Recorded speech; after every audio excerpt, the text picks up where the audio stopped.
Alors, nous allons passer à la présentation du rapport sur la conception de la direction fédérale. Et j'invite Damien Martinez à venir à la tribune.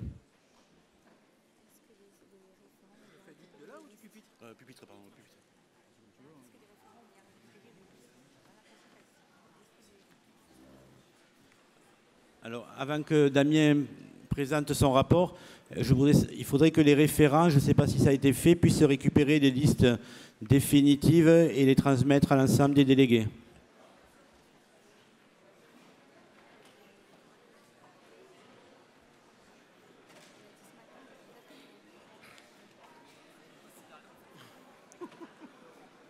Tu peux y aller quand tu veux, Damien. Tu peux y aller quand tu veux.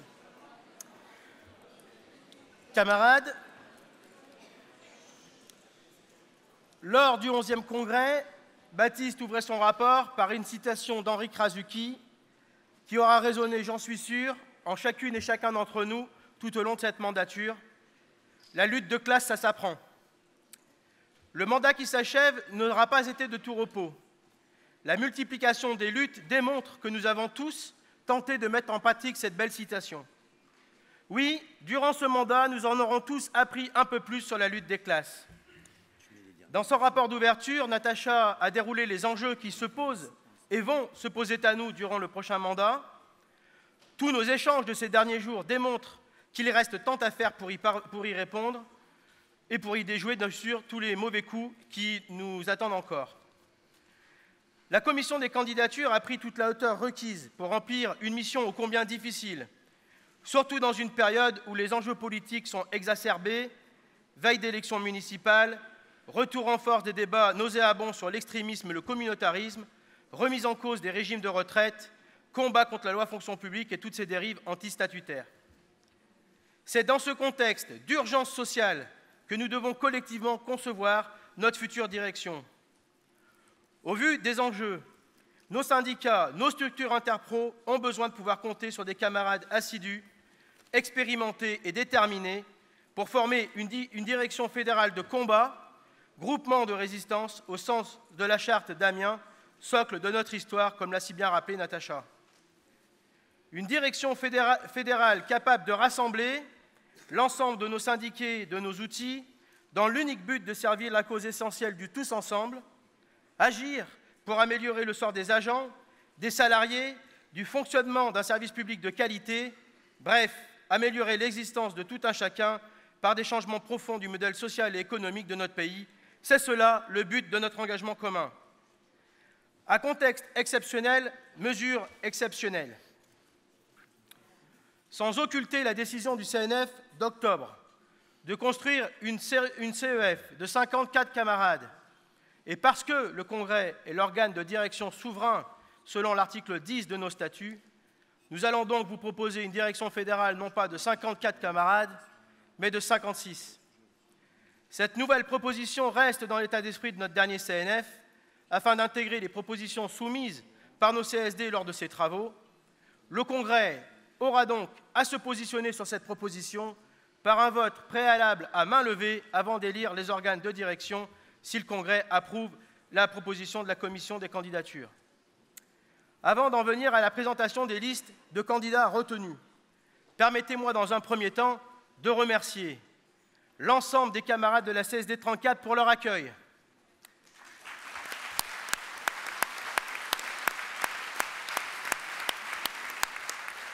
De remercier également l'ensemble de nos collaborateurs et collaboratrices techniques qui font un énorme boulot au quotidien à la Fédération ou ici même au Congrès.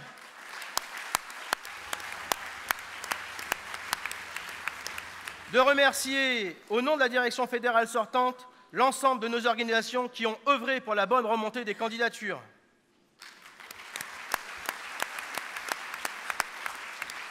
De remercier enfin les membres de la commission des candidatures pour leur assiduité et leur disponibilité.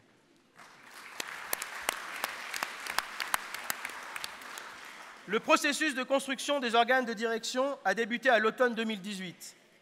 Le CNF des 23 et 24 janvier de cette année ont validé les critères. Sans en faire une liste exhaustive, je vais en citer quelques-uns. Avoir eu une expérience de dirigeant, pouvoir compter sur des droits syndicaux à hauteur de 30% d'un équivalent temps plein pour la Commission exécutive fédérale, de 15% d'un équivalent temps plein pour la Commission financière fédérale de contrôle et pour 8% d'un équivalent temps plein pour le Fonds national fédéral. Avoir bien sûr suivi le parcours de formation syndicale, accueil, premier niveau, deuxième niveau, enjeu statutaire. Pour présenter une candidature, les syndicats avaient à charge d'organiser une assemblée générale avec leurs syndiqués pour débattre collectivement de la construction de la future direction fédérale, à l'issue de laquelle une ou plusieurs mises à disposition de candidatures, respectant bien évidemment les critères édictés par le CNF, pouvaient être transmises à la fédération. La commission avait à charge d'étudier la recevabilité de chaque candidature. Si un ou plusieurs critères n'étaient pas atteints, malheureusement, la candidature ne pouvait pas être retenue. À l'issue des rencontres en territoire, la commission a eu à charge d'établir les listes de candidats retenus, de les soumettre au débat de la commission exécutive fédérale et du CNF.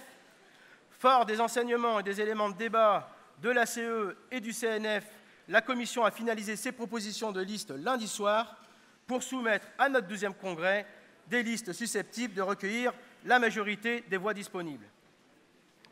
À ce jour, nous totalisons donc 94 candidatures sur l'ensemble des organes de direction, 67 candidatures à la Commission exécutive fédérale, 14 candidatures à la CFC, 13 candidatures au FNF. À noter que plusieurs camarades ont souhaité retirer leur candidature après les travaux de la CE et du CNF précédents, certains préférant d'ailleurs candidater sur le FNF ou la CFC. 45 candidatures féminines et 47 candidatures masculines recevables au vu des critères retenus par le CNF. 2 candidatures n'ont pas pu être retenues, une faute de temps syndical suffisant et l'autre ayant été malheureusement déposée à l'issue du délai statutaire. Pour rappel, le 10e congrès disposait de 104 mises à disposition de candidatures pour la Commission exécutive fédérale et le 11e de 72. 18 régions sur 22 avaient fait remonter des candidatures lors du dernier congrès. 12 régions sur 13 ont fait remonter des candidatures pour notre 12e congrès. Il était possible de candidater à la CEF jusqu'à un mois de l'ouverture du congrès, soit jusqu'au 18 octobre, et jusqu'à l'ouverture du congrès pour la CFC et le FNF. C'est un exercice très difficile de ne pas pouvoir retenir la candidature de camarades alors que tous ont un parcours et une activité militante indéniables. Nous avons toujours eu à l'esprit de travailler pour construire une direction fédérale de rassemblement qui tienne compte des expériences militantes, de l'équilibre subtil de répartition du territoire, des filières, des catégories d'âge et de grade. Les listes de candidats retenus qui vont vous être présentées tiennent compte des fruits du débat de la dernière CE fédérale et de notre CNF du mois d'octobre. C'est bien dans un état d'esprit constructif et collectif que la Commission a ainsi conduit ses travaux. La Commission a donc pris en compte le manque de représentativité des retraités, reconsidérant l'intérêt du travail qui reste à accomplir, entre autres sur la continuité syndicale. Dans le même état d'esprit, nous avons pris aussi en compte les remarques sur les candidatures des moins de 35 ans. Nous avons également eu un regard particulier sur certaines candidatures de camarades expérimentés qui n'avaient, dans un premier temps, pas été retenues. C'est pour intégrer ces orientations, d'ailleurs, que la Commission vous propose d'élire une commission exécutive fédérale à 56 camarades au lieu de 54. Vous avez dû tous être destinataires de la liste des candidatures à disposition. Vous y trouverez les candidatures par ordre d'arrivée, vous y trouverez les renseignements candidat par candidat sur les différents critères, vous constaterez ainsi la recevabilité ou non des différentes candidatures pour nos 3 outils de direction. Avec l'ensemble de ces éléments, la Commission vous propose donc pour le FNF une liste qui vous a été remise de 11 camarades, 5 femmes, 6 hommes, dont 5 candidatures sortantes, soit un taux de renouvellement de 54,5%. Toutes les candidatures retenues sont issues de départements différents, 3 de Haut-Rhin, 2 de Occitanie, 2 d'Île-de-France, 1 de Nouvelle-Aquitaine, 1 du Grand Est, 1 de Normandie et 1 des Hauts-de-France. 73% des camarades sont de catégorie C, 18% sont de catégorie B, 9% sont de catégorie A, et ils sont répartis sur 4 filières. La plus jeune a 32 ans, la doyenne a 65 ans, la moyenne d'âge de cette liste est de 54,72 ans.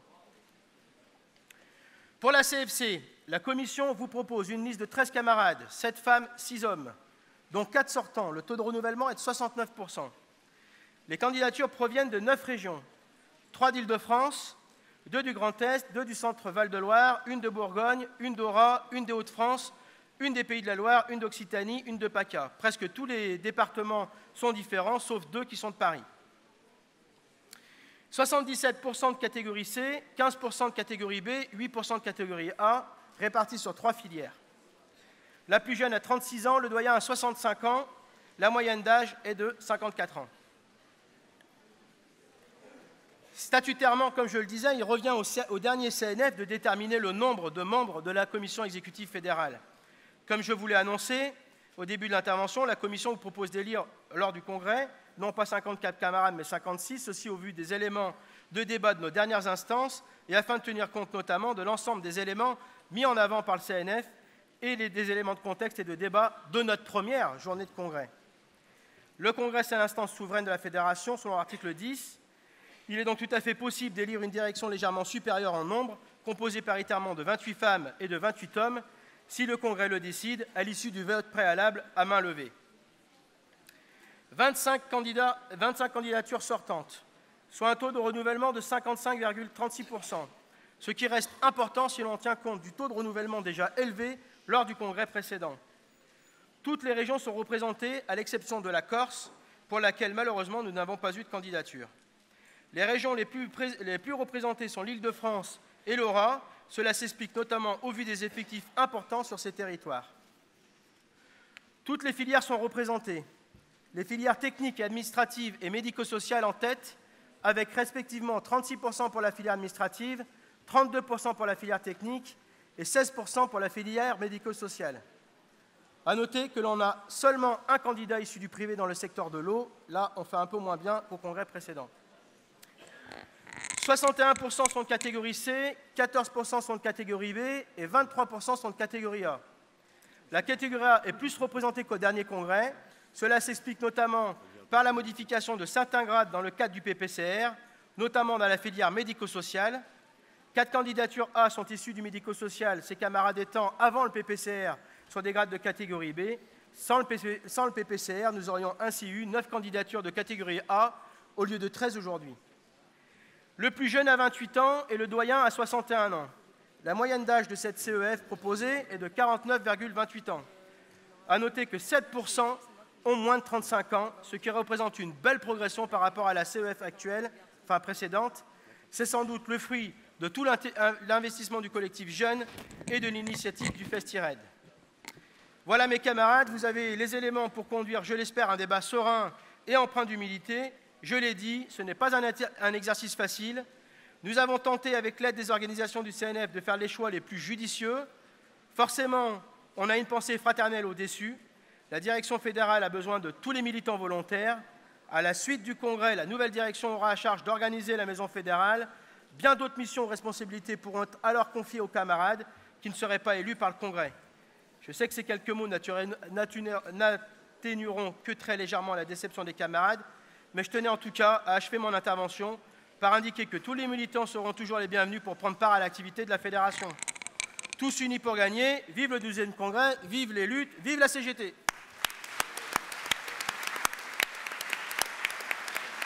Merci Damien. Alors vous l'aurez compris, on va devoir procéder à un vote qui n'était pas initialement prévu. Donc je resitue, le CNF a proposé une CEF à 54 membres et la commission des candidatures qui s'est réunie ce lundi a proposé une commission exécutive fédérale à 56 membres. Donc je vous demande de vous positionner par rapport à cette modification par rapport au CNF. Donc qui est contre ?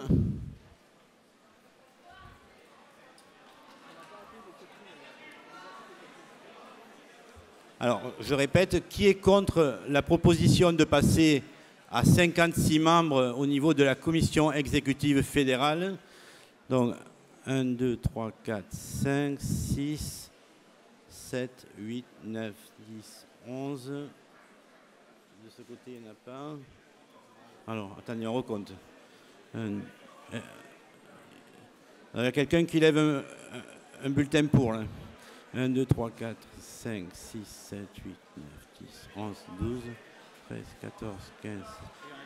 Bon, oui, le mieux, c'est que les délégués, les responsables de délégation ramassent les bulletins, comme ça on n'aura pas de problème comme hier. Donc chacun, tous ceux qui votent contre, les délégués, non, il n'y a pas de prise de parole, c'est tout à l'heure. C'est tout à l'heure les prises de parole. Donc ramassez les bulletins de vote.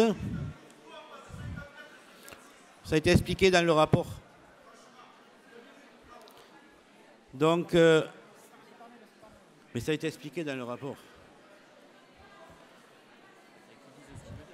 Voilà, Sono, si vous pouvez allumer le micro 4, s'il vous plaît. J'aimerais juste avoir un peu plus de réponses par rapport à pourquoi on passe de 54 à 56. C'est tout. D'accord. Donc, ça a été expliqué dans le rapport. À l'issue des travaux du CNF, un mandat a été donné à la commission des candidatures de modifier certains aspects, notamment en faisant rentrer des copains d'expérience, en faisant rentrer des copains jeunes, et pour respecter les équilibres entre hommes et femmes qui sont statutaires, en faisant rentrer toutes ces personnes-là, il a fallu augmenter de 2 le nombre de candidats. Donc, ensuite, puisque les votes... Je ne veux pas que le camarade reste sur sa faim. Donc le CNF, il a demandé qu'on fasse en sorte qu'il y ait d'une part 2 camarades d'expérience qui rentrent à la CE fédérale. C'était notamment le souhait de Natacha pour tout dire.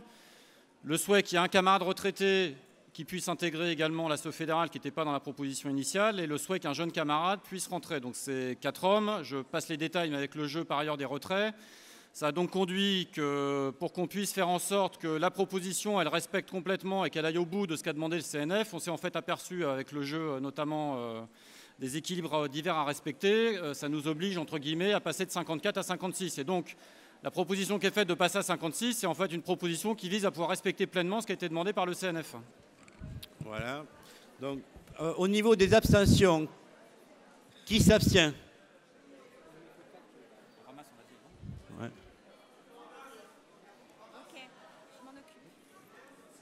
Alors, vous apportez les bulletins sur la droite, là. Hein, sur ma droite. Et qui est pour la proposition qui est faite par la commission des candidatures? Non, mais pas tous, regardez. Je redis qu'il faut que chaque responsable de... Alors, les responsables de délégation, vous prenez tous les bulletins et vous nous les amenez en tribune à Magali. Comme ça, on aura un décompte exact. Je vais vous communiquer les résultats du vote. Donc, pour la proposition de la commission des candidatures de passer à 56, 284 voix. Contre la proposition, 48 voix. Il y a 19 abstentions et un camarade qui n'a pas participé au vote.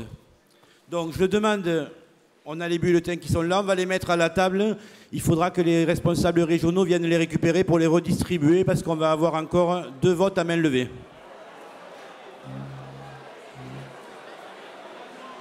Non, il faut qu'on explique ce qu'il y a dans les pochettes.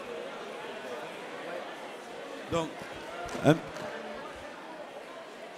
je sais que c'est un peu contraignant, mais c'est un des éléments qui permet d'avoir un vote clair et sans discussion possible. Je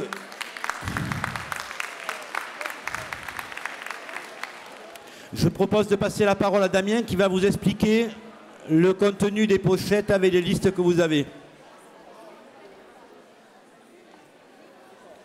Donc tout d'abord, dans le contenu des pochettes, vous avez l'explication de vote.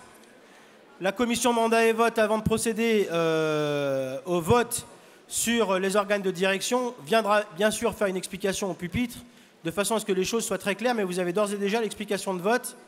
Vous pouvez essayer de la regarder. Si jamais il y avait des questionnements ou quoi que ce soit, je vous inviterai à les poser au moment de l'explication. Vous allez trouver plusieurs types de documents. Vous allez d'abord trouver un tableau de mise à disposition de candidature pour le FNF. Ce tableau-là. Et vous avez avec la liste des camarades qui est proposée, avec la répartition homme-femme, la moyenne d'âge, les différents éléments sur les sortants, sur les filières, sur les répartitions par catégorie de grade. C'est sur ces tableaux-là, justement, que vous avez le nom et le prénom des camarades, si c'est des hommes, des femmes, leur date de naissance, leur CSD de rattachement, leur syndicat, la filière avec leur grade, la catégorie dans laquelle ils se trouvent, les droits syndicaux à disposition, le parcours de formation, la date de réception des demandes, les responsabilités qu'ils détiennent et la recevabilité émise par la commission des candidatures.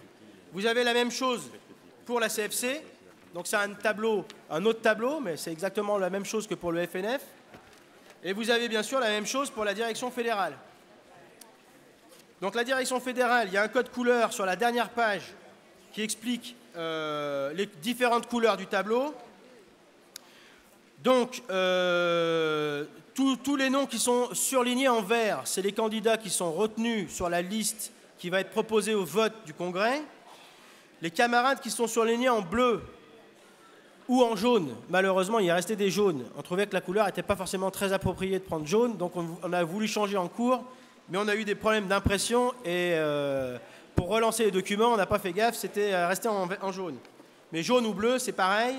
C'est les candidatures qui sont non recevables et qui ne pourront pas être rajoutées sur les bulletins de vote.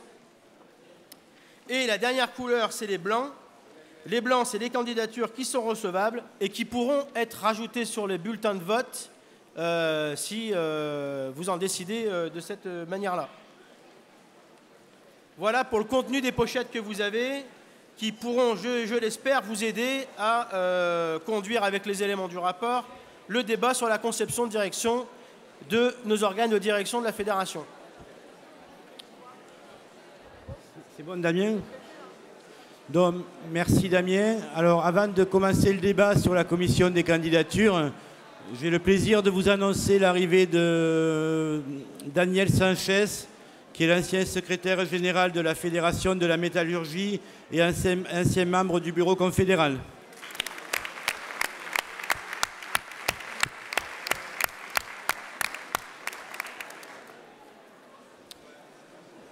Donc on va commencer le débat.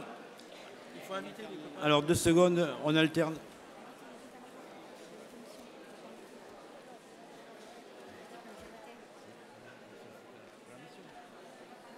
Non, on les invite là pour le débat, si elles veulent répondre.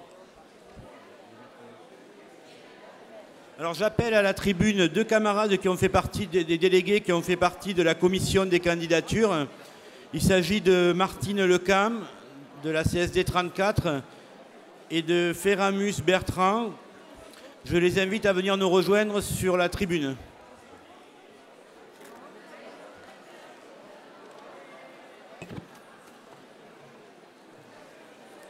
Alors, pour le débat, la première intervention sera de Barrière Fabien, qui interviendra au micro numéro 4. Et il sera suivi de Marc, ou Marquet, je ne sais pas, Valérie Marc, qui interviendra au micro numéro 3. Donc Fabien, s'il te plaît. Un peu de silence, s'il vous plaît, parce que c'est vraiment un brouhaha qui est agaçant. Et si on peut mettre un peu de lumière dans la salle, voilà, merci.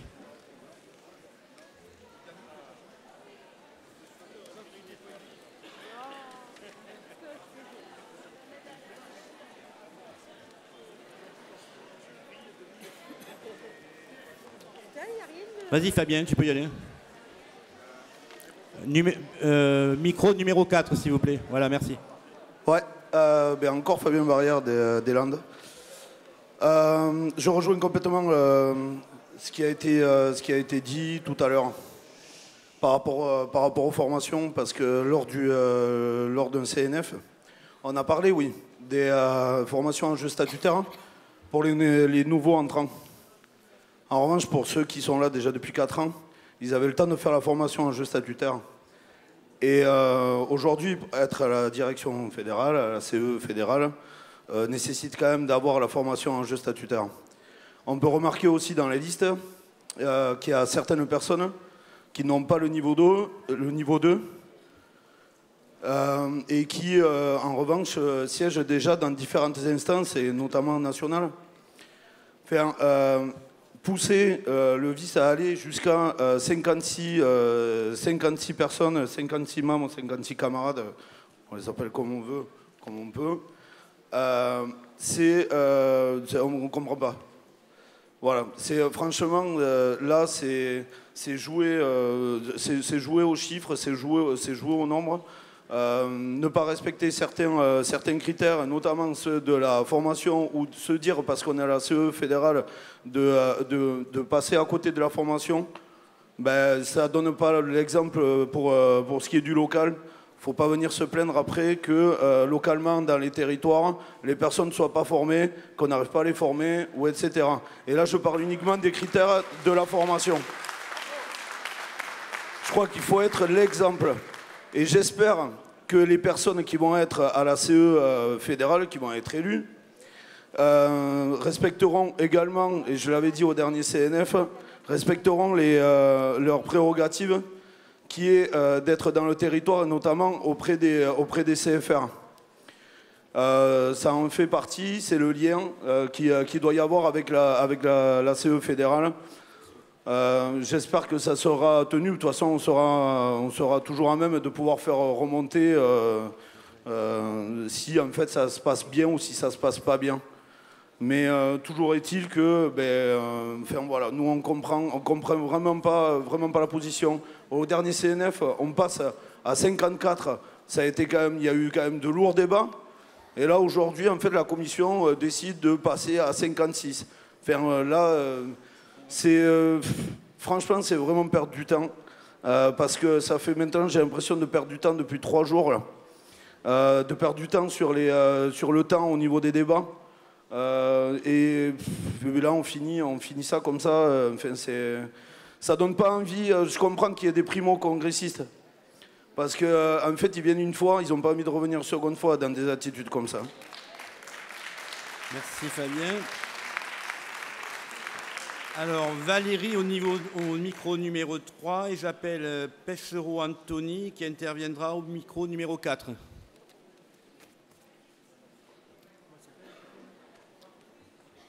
Micro numéro 3 s'il vous plaît. Oui, ça va. Oui, Valérie pour le conseil départemental, CGT Conseil départemental des Bouches-du-Rhône. Nous, on voulait juste rappeler, on était très heureux de réentendre les procédures de candidature que le copain, là, le camarade a édicté tout à l'heure, puisque donc ça rappelle à tous le cadre. Et on aimerait que sur le prochain congrès, ce soit respecté, y compris par la direction fédérale, puisque visiblement, alors même si après les candidatures ont été validées par mon syndicat, mais on aimerait que tout ce qui nous est enseigné ici, tout ce qui est rappelé en leçon sur le respect des statuts, etc., soit aussi appliqué à tout le monde. Merci pour votre attention. Attention de ne pas faire n'importe quoi à l'avenir, les camarades. Merci. Merci Valérie. Alors Anthony, au micro numéro 4, s'il vous plaît. Et j'appelle, excusez-moi Anthony, j'appelle Delian Dely qui interviendra au micro numéro 2. Anthony Peschereau. Donc je vais vous lire une motion du syndicat CGT des territoriaux de La Rochelle qui s'est réuni en commission exécutive ce matin, jeudi 21 novembre. Donc pour remettre le contexte, les territoriaux de La Rochelle, c'est 2000 salariés et 400 syndiqués CGT. Dans l'œuvre revendicative quotidienne, le syndicat poursuit la coordination des efforts ouvriers, l'accroissement du mieux-être des travailleurs par la réalisation d'améliorations immédiates. Mais cette besogne n'est qu'un côté de l'œuvre du syndicalisme. Il prépare l'émancipation intégrale qui ne peut se réaliser que par l'expropriation capitaliste. Il préconise comme moyen d'action la grève générale. Il considère que le syndicat, aujourd'hui groupement de résistance, sera dans l'avenir le groupement de production et de répartition, base de réorganisation sociale. C'est la charte d'Amiens. Depuis des décennies, les pouvoirs successifs à la solde du grand capital n'ont de cesse d'écraser les conquis sociaux de la classe ouvrière. Aujourd'hui, la finance au pouvoir est en train de soigneusement détricoter tout ce qui constitue les derniers remparts avant l'asservissement. Justice, fiscalité, santé, retraite, code du travail, démocratie sociale, services publics, tout doit disparaître. Depuis maintenant 1 an, Une répression sans précédent et criminelle s'abat sur une part de la population qui, pour bon nombre d'entre eux, et pour la première fois de leur vie, a décidé de contester l'ordre établi en arborant un gilet jaune. La multiplication de menaces, de sanctions et de répression à l'encontre de nos camarades et des salariés dans les entreprises montre que le patronat et le pouvoir à ses ordres se trouvent complètement décomplexés. Il est grand temps de mettre un coup d'arrêt à ces attaques. La multiplication des préavis et des appels à une grève reconductible à partir du 5 décembre offre une formidable perspective dans la construction d'un puissant rapport de force. Notre confédération CGT, ainsi que ses structures fédérales, régionales et départementales, ont la haute responsabilité d'impulser avec force et détermination cette bataille qui s'engage. Nous avons appris avec stupeur, alors que nous n'avions pas été consultés, que le CCN avait décidé de participer aux consultations. Notre syndicat s'y est immédiatement opposé. Quelques jours plus tard, sur l'antenne de RTL, le président Macron déclarait « Je n'aurai aucune forme de faiblesse » concernant la mobilisation annoncée. Ces propos montrent clairement que nous avions raison. Avec ce pouvoir, rien n'est négociable. Pour le syndicat CGT des territoriaux de La Rochelle, les choses sont claires. Il est hors de question d'aller mettre un pied dans les salons ou les palais. Nous demandons solennellement à notre fédération de ne pas se prêter à cette mascarade et de ne pas participer aux consultations. Le coup d'arrêt de ces attaques et la construction d'une nouvelle société se réaliseront par le rapport de force, la grève générale et la lutte du peuple classe. La régression sociale ne se négocie pas, elle se combat. Henri Krasuki.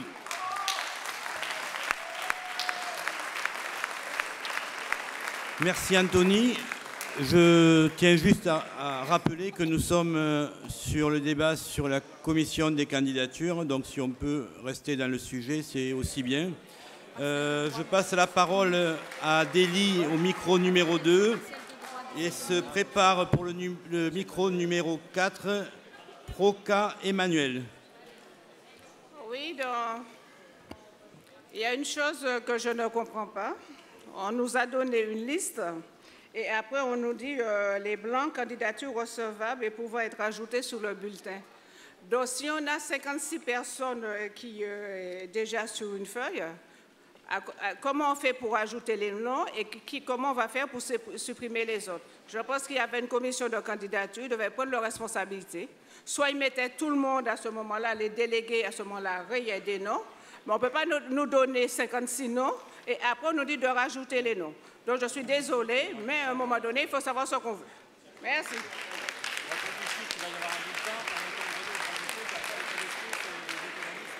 D'accord, je réponds. Bon, juste pour répondre à cette interrogation, je passe la parole à Damien qui va vous répondre rapidement et après je passerai la parole à Emmanuel. Donc, vous allez avoir tous un bulletin sur lequel vous aurez un bulletin pour la CE fédérale avec les 56 noms.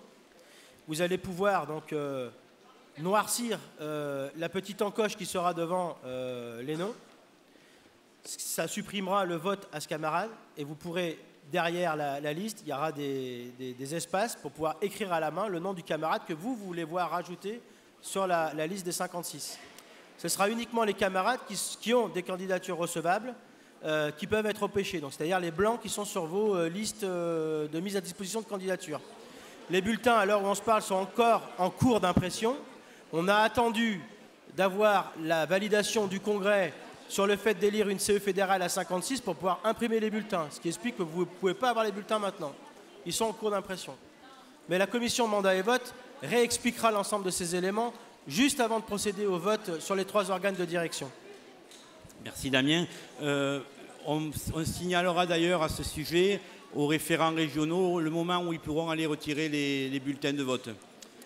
Donc, excusez-moi, mais les fiches, c'est une lecture optique.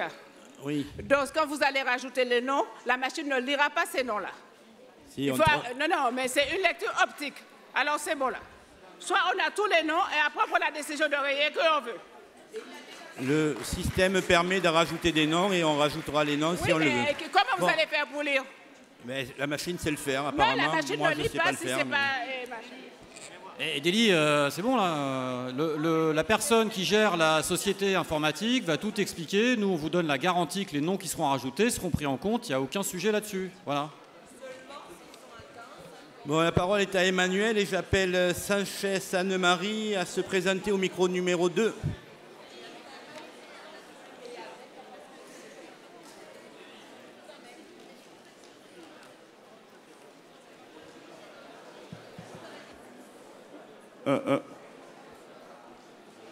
Bonjour, chers collègues, chers camarades. J'ai 59 ans, bientôt 60. Ça fait 12 ans que je suis à la CGT. C'est la première fois que je me trouve dans une telle... avec du monde. Je dirais pas bordel, non. Je n'irai pas jusque-là, je reste poli. En tout cas, une chose est sûre. Prochain congrès, il y a de fortes chances que j'y sois pas, vu mon âge.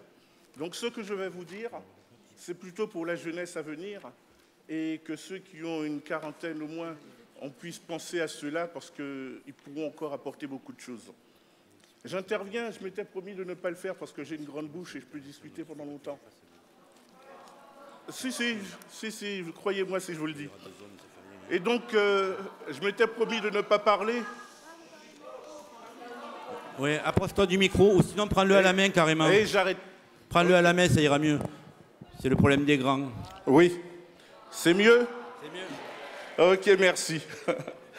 Donc, je prends cette parole là, ce dernier jour, alors que je m'étais promis de ne pas parler, pour dire ensuite à mes collègues du CE que j'ai rien dit. Vous voyez, vous avez pensé que j'allais parler. Ben bon, je vais revenir quand même en leur disant que j'ai pris la parole une fois. Une fois parce que je crois que dans la semaine, à 2 reprises, j'ai dû me faire remarquer sur des propos qui m'ont heurté, pas au plus profond de moi, mais de la façon que ça a pu être dit dans cette chère langue de France, le français, une langue que j'aime beaucoup parce qu'elle est tortueuse. Et lorsqu'on arrive à la maîtriser un petit peu, ben, on peut bien s'exprimer. Et on n'a pas besoin de prendre des armes. On n'a pas besoin de s'enguirlander entre nous. J'ai eu honte pour une collègue qui a eu le malheur, enfin une camarade, hier, qui a eu le malheur de dire, après une autre camarade qui a beaucoup parlé de Paris, elle a juste dit Paris, il y a eu des huées, alors qu'elle voulait parler du CNFPT et des distances, etc., etc. Je trouve ça un peu malheureux. Ensuite, c'est un propos qui a été tenu par un de mes camarades, mais on s'en est expliqué un peu, on en a parlé, justement parce que le français est riche et on doit faire attention. On dit plus tête de nègre. Mais seulement j'ai entendu, je vais encore être plus noir. Et moi, je me suis mis debout en disant non, reste blanc, ça sera parfait, il n'y a pas de souci. Merci, merci. Et du coup, j'ai entendu parler de Marine Le Pen, etc. Je sais bien que parmi nous, sûrement que dans mon CE, je serre la main à certains, peut-être qui votent Le Pen. Je l'ai fait au football. Et j'aimerais justement montrer à toutes ces personnes que notre bureau est respectueux. Notre bureau, il y a des femmes, il y a des hommes. Hier, on a parlé que les jeunes aussi doivent avoir leur place. Mais est-ce que moi, je peux sentir que j'ai ma place avec vous quand je regarde le bureau? Des fois, je pense à mon île, où Élie Domota, je me reconnaissais un peu en lui. Et je me disais, mais mince, c'est normal, il n'y a que des Noirs dans l'île. Mais ici, je regarde, tout en haut, il y en a qui sont autant que moi. D'où je suis de la Normandie, je ne suis pas de Paris. Mais lorsque j'ai entendu parler de Paris où j'ai habité, j'ai pensé à De Gaulle qui a dit « Paris outragé ». Et moi, j'ai dit après Paris peiné. Tant pis pour vous si vous n'êtes pas content que je puisse dire Paris, mais je le dis de mon cœur. Paris martyrisé. Mais ce Paris que j'ai entendu hier, ce Paris-là, c'était le Paris CGT. C'est pour ça que je suis là.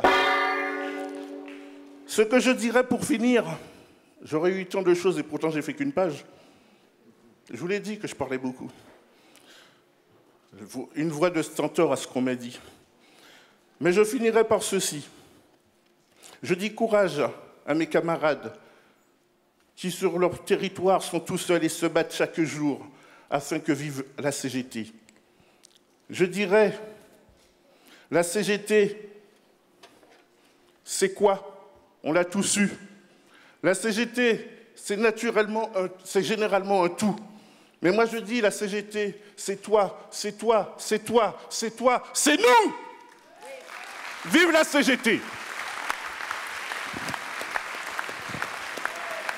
Merci Emmanuel. Donc j'appelle Anne-Marie Sanchez au micro numéro 2 et se prépare Zaoud Abdelhamid au micro numéro 2 également.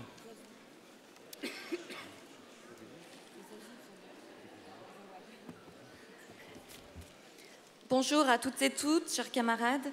Je voudrais profiter de ce temps de parole pour rétablir l'honneur et le respect dû aux femmes et aux hommes qui composent le syndicat CGT Métropole. Lorsqu'en 2015, la métropole de Lyon a été créée par la fusion entre la communauté urbaine et le département du Rhône, le syndicat CGT, dans toutes ses composantes à la métropole de Lyon, a connu une crise sans précédent dans notre histoire. Je ne reviendrai pas sur les détails de cette crise, mais sur ses conséquences. Aujourd'hui, nous payons cette lutte fratricide par une perte de voix aux dernières élections professionnelles, et même si d'autres éléments sont la cause de ces mauvais résultats, notamment la perte de confiance du mouvement social envers les organisations syndicales dans leur ensemble, les prises de position et les jugements prononcés par des personnes non concernées ont fait beaucoup de mal. Le syndicat CGT Métropole fait les frais d'une histoire qui dure, et aujourd'hui encore, puisque le camarade Maxime Mouton n'a été ni désigné délégué pour ce congrès, ni retenu pour être membre de la CE fédérale, et n'a pas été invité comme cela lui avait été dit.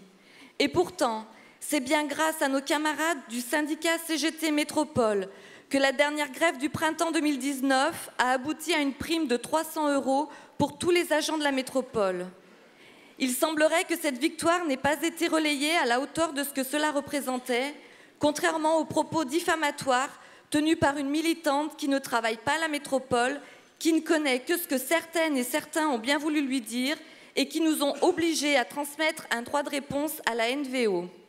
Alors oui, il est vrai que nous sommes peu présents dans les instances de coordination, mais c'est parce qu'avec 9000 agents, avec des réorganisations de direction, des réorganisations de services, avec une équité dans le traitement des agents non respectés, nous sommes présents pour aider nos collègues. Et oui, mes camarades de la CGT Métropole ont aussi pris le parti de se battre contre le racisme, la xénophobie, la stigmatisation, les propos discriminatoires et sexistes, tant dans notre collectivité qu'au sein même de notre organisation syndicale. Des comptes leur sont demandés. Mais qu'en est-il des excuses qui leur sont dues suite aux propos diffamatoires qui ont été propagés? Je voulais donc exprimer à la fois le fait que nous restons unis à la métropole de Lyon pour combattre les actions de notre administration, pour défendre les agents individuellement et collectivement. Nous sommes présents dans toutes les instances paritaires. Nous savons garder la tête haute et je suis fière aujourd'hui de porter l'ensemble des voix de nos deux syndicats. Je souhaite, j'espère, que nous saurons franchir cette étape ensemble, avec vous, car rien n'est plus redoutable et néfaste que les guerres fratricides. Cela éloigne les sympathisants et cela fait le jeu de notre employeur et des autres syndicats. Je vous remercie de votre écoute. Merci. Alors, j'appelle Zazou Abdelhamid au micro numéro 2 et se prépare également au micro numéro 2 Julien Léger.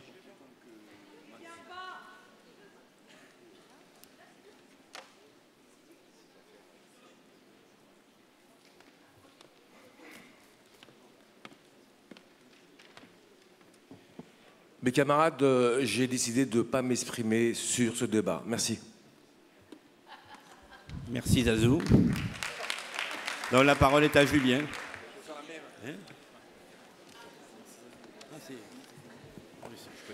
Camarades, deux éléments. Sur la CE fédérale. Bon, j'entends depuis tout à l'heure, moi, des mécontentements de congressistes. Bon, il faut qu'ils s'expriment, les camarades. Le congrès, il se mène au micro, il ne se mène pas dans les travées du congrès. On est des grandes personnes, on a tous un cerveau, une bouche, on est capable de s'engager.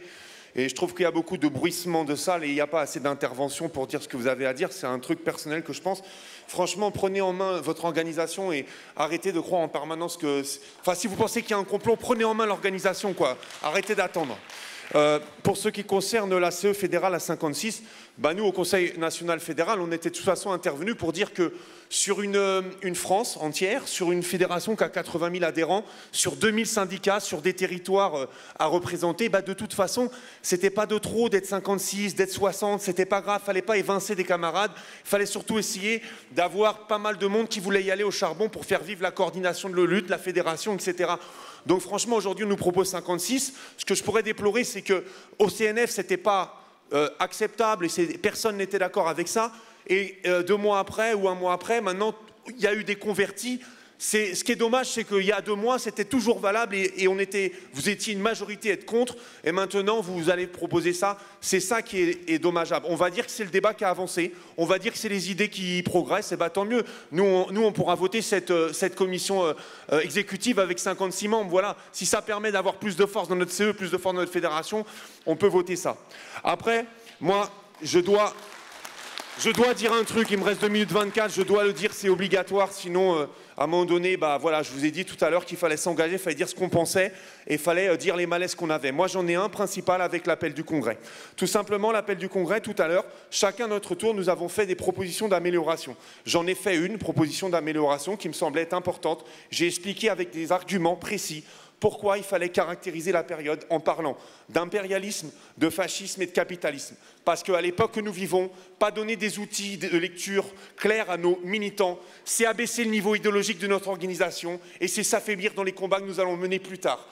Eh bien, cette proposition, je l'ai formulée par un amendement très précis que j'ai écrit, que je vais lire, puisque le Congrès doit connaître cet amendement, puisque je l'ai envoyé à la commission de candidature, à la commission d'écriture du texte, et que la commission des candidatures du texte ne l'a pas retenu. Cependant, le Congrès souverain doit être au courant de ce que disait cet amendement. Je trouve ça tout à fait normal, c'est un devoir de transparence. Je proposais l'amendement suivant, pour ne pas trop alourdir, il n'était pas trop long. Au paragraphe 3 de l'appel, notre Congrès se déroule dans un contexte international de régression sociale. 2 points.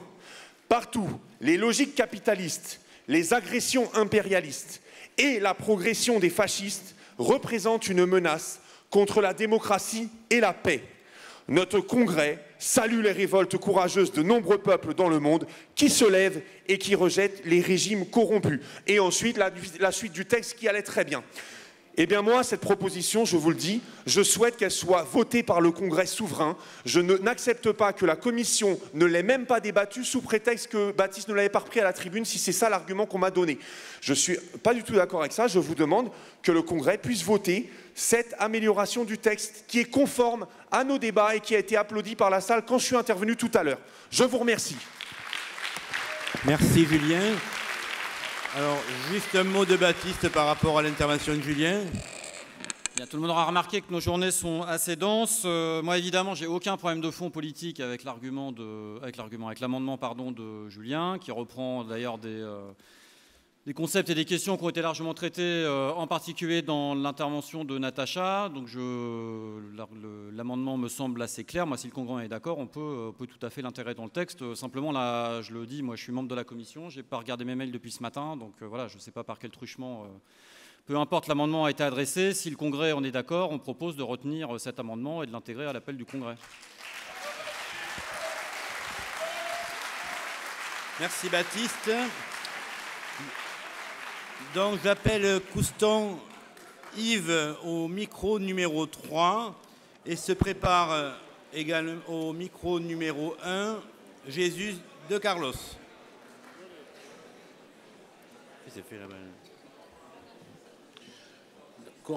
Donc, Yves Couston, coordination syndicale départementale du 84. Par rapport aux positions de la CSD sur la CE et par rapport au 56, donc c'est avec joie qu'on s'aperçoit que la commission avait validé 54, qu'on se retrouve 56. Je n'aurais pas trop été content si on se retrouvait à 50.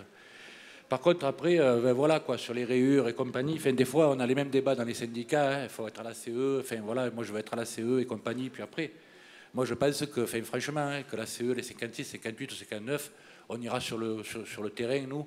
On est à 100 heures d'info pour préparer le 5. On ira, ça ne va pas me déranger, quoi, pour essayer de préparer la lutte et essayer de mettre un rapport de force pour qu'ils arrêtent de nous humilier, hein, le système capitaliste. Donc voilà, nous, dans le Vaucluse, on va laisser... Dans le Vaucluse, on va laisser l'extrême droite nous rayer, quoi, parce qu'ils arrivent violents, donc laissons comme ça. Après, on serait 70, c'est pareil, tant mieux, quoi. Et vraiment, félicitations aux camarades qui habitent à Marseille et qui sont à la fédération avec le trajet et loin de leur famille. Voilà. Je vais faire comme Julien, hein, je vais en profiter parce qu'on s'est dépêché et on a encore 2 minutes 50. Je suis tout à fait d'accord avec Julien, mais je suis tout à fait d'accord avec Baptiste et je remercie de ce rajout, quoi. Ça fait plaisir, quoi. Au moins on est franc, on est net et le mot impérialisme et fasciste, il ne nous fait pas peur à la Fédération des services publics. Voilà, merci Baptiste d'avoir ajouté là.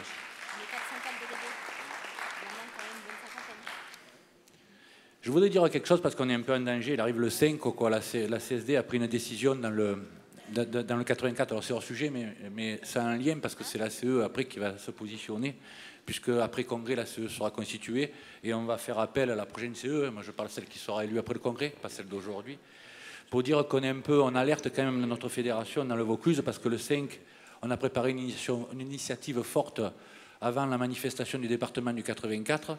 Donc c'est des jeunes, hein, comme le disait la camarade ce matin, on laisse la place aux jeunes, on les a écoutés. Donc ils ont eu une idée de faire un corbière avec un cercueil pour enterrer la réforme et de faire un débat et une intervention devant la mairie fasciste du Pontet. Et on va en profiter, y compris pour donner un soutien énorme à Christian et Jean-Jacques, hein, puisque en fait, que ce soit au Pontet, à Paris, à Grenoble ou au Sénégal, un camarade, il ne faut pas le toucher. Quand on en touche à un, on touche à tous. Voilà, donc on est tous là, on continuera. Mais l'inquiétude qu'on a, c'est que, ben oui, avec le boulot, tout ça, peut-être que c'est compliqué, hein, on sait les forces qu'on a à la CGT, c'est qu'on n'a pas le soutien de notre union départementale 84 pour cette action. Et sauf que dans les Vaucluse, c'est très bouillant, donc puisqu'on a appelé tout le monde à venir nous soutenir dans cette action, j'ai bien peur qu'on soit une quarantaine de fonctionnaires territoriaux de la CGT et qu'on soit une trentaine des gilets jaunes et que le corbière il finisse par se faire brûler par les forces de police qui sont très vives dans le Vaucluse, quoi. Voilà, donc on se fait un peu du souci. Demain on a une réunion, mais comme ça a été une idée des jeunes et nous on respecte les idées parce qu'elles sont nobles, on fera cette action même si on prendra des coups et on sera là, on ne touche à rien, quoi. Voilà, donc on continuera cette action, mais j'interpelle le danger et on soutiendra Christian et notre camarade par rapport à leur péripétie jusqu'à Paris, quoi. Voilà. Par rapport au... Et vite fait, par rapport au vote pour aller voir le diable, vous savez qu'on a eu le débat ce matin et compagnie. Bon, j'ai entendu, hein, il faut respecter les interventions, hein, parce que moi j'ai eu un appel du syndicat que je représente, ben, ils me disent, mais on ne t'a jamais dit de voter pour ou contre, tu ne nous as pas posé la question s'il faut y aller, mais tu sais très bien qu'il ne faut pas y aller les voir, les diables. On a préféré aller voir les travailleurs que d'aller voir le patronat et les capitalistes. Donc ça fait un peu dur après d'aller rameuter et de dire que nous on veut vraiment la grève du 5 jusqu'au bout et jusqu'au combat et jusqu'à la fin, et c'est nous qu'on va gagner, parce qu'en fait, franchement, quoi, ça avait des trucs comme ça, comme mes camarades, des fois j'entends de dire putain ouais c'est dur et compagnie, mais si les propres militants, j'ai fini, si les propres militants ils ne sont pas convaincus qu'on va gagner, ça va être dur de convaincre les travailleurs. Donc moi je vous le dis les camarades, le congrès, mes camarades, on va les gagner. Il a dit Baptiste à l'heure, ils se caguent dessus en face et on va leur montrer ce que c'est la CGT. Merci mes camarades. Merci camarades. Donc j'ai le plaisir d'annoncer l'arrivée de Didier Lereste, qui est l'ancien secrétaire général de la Fédération des cheminots. Bienvenue Didier.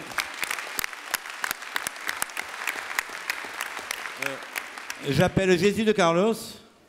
Je le vois qui s'en va. La camarade là-haut, je crois que tu n'es pas inscrite. Les inscriptions ne sont pas closes, donc tu peux aller t'inscrire pour participer au débat, il n'y a pas de problème. Je rappelle que les inscriptions seront clôturées à partir de 15h15. Merci, à toi Jésus. Allô, allô, voilà. Je voulais faire juste 2 remarques.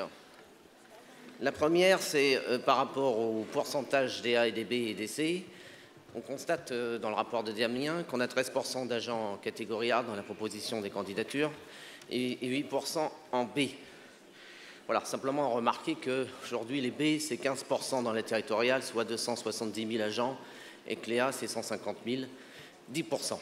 Donc ça, c'est une vraie question. La deuxième, c'est une remarque sur la CFC.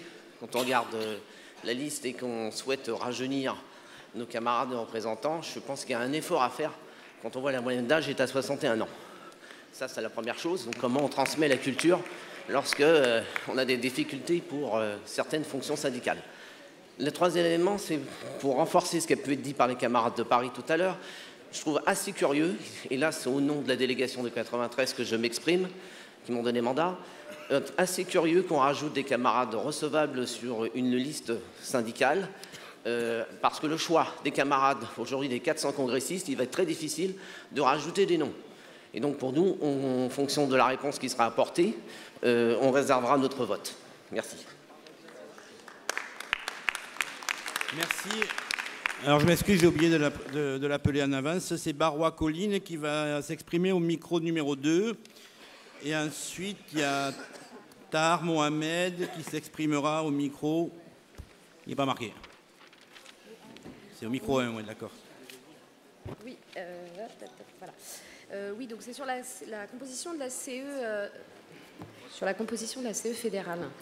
Un constat que je pense qu'on est nombreux à partager. Encore une fois, la moyenne d'âge, elle est quand même plutôt âgée. Bon, une fois qu'on a dit ça, c'est bien beau. Peut-être qu'il n'y a pas eu aussi assez de candidatures de jeunes. Mais ce qui veut dire que peut-être dans nos organisations, comment on permet aux jeunes de se former et d'investir de tels postes de dirigeants qui ne sont pas forcément faciles à prendre. Voilà. C'est juste une réflexion, parce que quand même, voilà, on a 3 camarades de moins de 35 ans, ça peut nous questionner. Je n'ai pas la solution, mais voilà, je renvoie quand même à une réflexion collective de se dire comment les jeunes prennent la place dans nos organisations, que ce soit au syndical, enfin dans les syndicats, dans les territoires, et à la fédération. L'autre chose que je voulais savoir et qui me dérange, on nous donne une liste.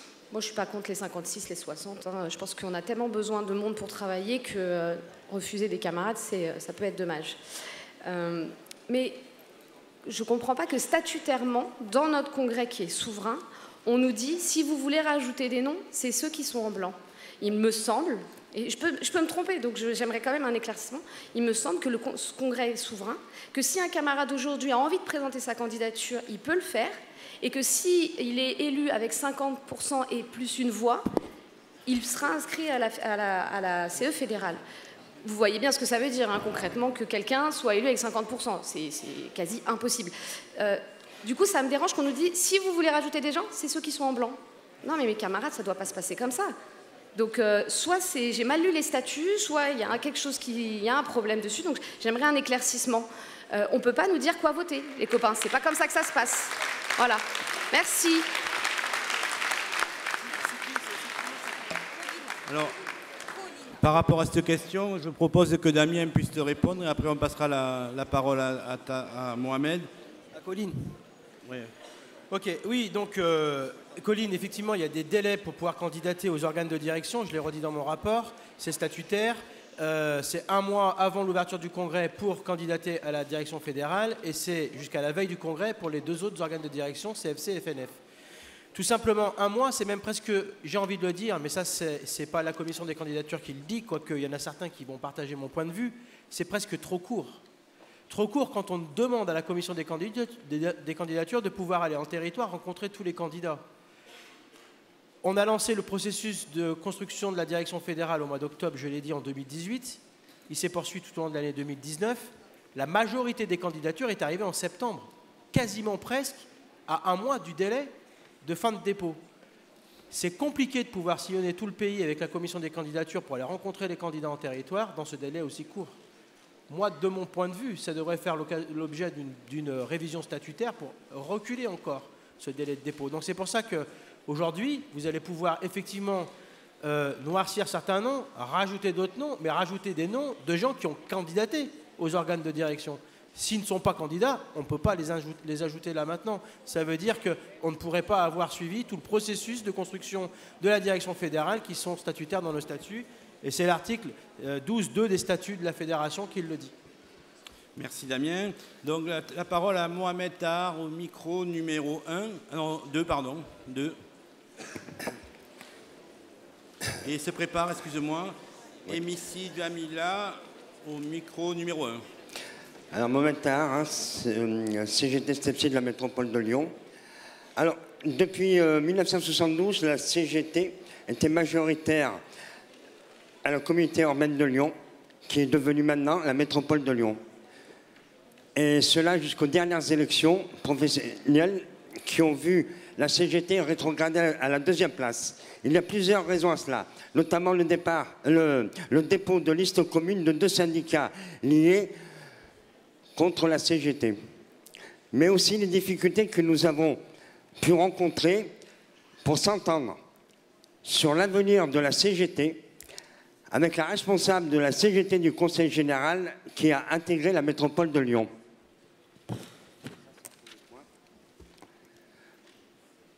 Tout ça pour dire que la CGT Métropole de Lyon, la CGT UFIT et la CGT STEPSI sont 3 syndicats unis dans un même combat. Ce combat, il est pour la défense des agents, pour le maintien de leurs acquis, mais on n'a pas le droit de dire acquis, de ce qu'on a pu avoir, et espérer continuer comme ça. Mais le souci, c'est que dernièrement, il y a une liste qui, enfin, un de nos délégués a été, donc, écoutez, excusez-moi, je vais me reprendre. Je vais vous lire donc un document qui m'a été donné et qu'on a écrit ensemble. Voilà, chers camarades, le syndicat CGT de la métropole de Lyon est encore, pour la 2e fois consécutive, exclu de participation au congrès fédéral des services publics. Notre camarade Maxime Mouton, qui devait représenter ce syndicat, a été évincé et n'est pas présent aujourd'hui. Sommes-nous punis d'avoir dénoncé des incidents graves qui se sont produits au sein de notre fédération? Propos antisémites pendant une réunion de bureau de l'UFIT, présence du militant de l'UFIT CGT Métropole. J'en passe et des meilleurs. Ce syndicat paie-t-il la subordination à dénoncer ce qui se passe au sein de la maison CGT? Sommes-nous volontairement écartés pour notre propre écrit légitime concernant le comportement intrigant de l'une de nos camarades? Le syndicat CGT Métropole de Lyon a fait l'objet d'attaques virulentes diligentées par les camarades, les camarades plus préoccupés à préserver leur avantage coûte que coûte, quitte à mettre en danger la représentativité de la CGT à la métropole. La coupe est pleine. Tout est bon pour exclure notre syndicat. Même la candidature de notre camarade Maxime Mouton à la CEF a été refusée. Lorsque la commission des candidatures a eu lieu au mois d'octobre, un vote a retenu la candidature de M. Maxime Mouton à la commission exécutive fédérale, qui devait être soumise au congrès. Elle l'est aujourd'hui, mais il n'est pas retenu. Je soulignais simplement que si M. Maxime Mouton n'est pas retenu à cette commission exécutive, les syndicats de la métropole de Lyon en ont besoin. Ils ne sont pas représentés malgré la force qu'ils ont vis-à-vis de la direction. Face à la direction, le syndicat CGT à la métropole de Lyon a une force. La fédération doit l'entendre et doit le comprendre. Nous vous demandons de tenir compte et d'intégrer M. Maxime Mouton, le camarade Maxime Mouton, à la CE fédérale. Merci. Merci Mohamed. On donne la parole à Jamila Emissi au micro numéro 1. Et se prépare, alors, Grani Elodie, excusez-moi si j'ai écorché le nom, au micro numéro 4. Oui, moi je voulais rappeler, il me semblait-il que ça avait été retenu, l'amendement au niveau du titre, unis pour les retraites, unis pour les services publics. Or, dans le document qu'on reçoit, il n'y a rien de tout ça, on est resté sur unis pour gagner. Il me semble que l'objet de ce congrès, c'est bien d'inscrire dans le marbre notre bataille sur les retraites et sur les services publics. Hein. La deuxième des choses, concernant les candidatures, écoutez, moi je voudrais simplement rappeler qu'on dit qu'on va travailler ensemble, mais les camarades qui ont été présentés de l'Union syndicale CGT Ville de Paris, écoutez, ils sont recevables, mais pas retenus. Donc on s'étonne, bien entendu, et on se demande si c'est une volonté politique ou tout simplement un oubli. Merci.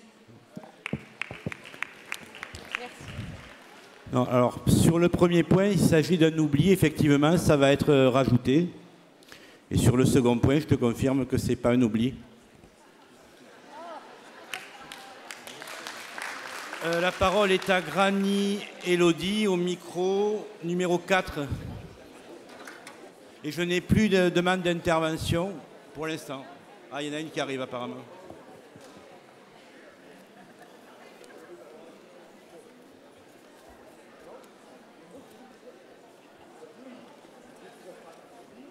Voilà, excusez-moi de revenir vers vous, chers camarades. Voilà, après plusieurs tentatives qui se sont avérées infructueuses, puisque nous avons sollicité la présidence de la séance au congrès d'hier soir et de ce matin, oralement. Nous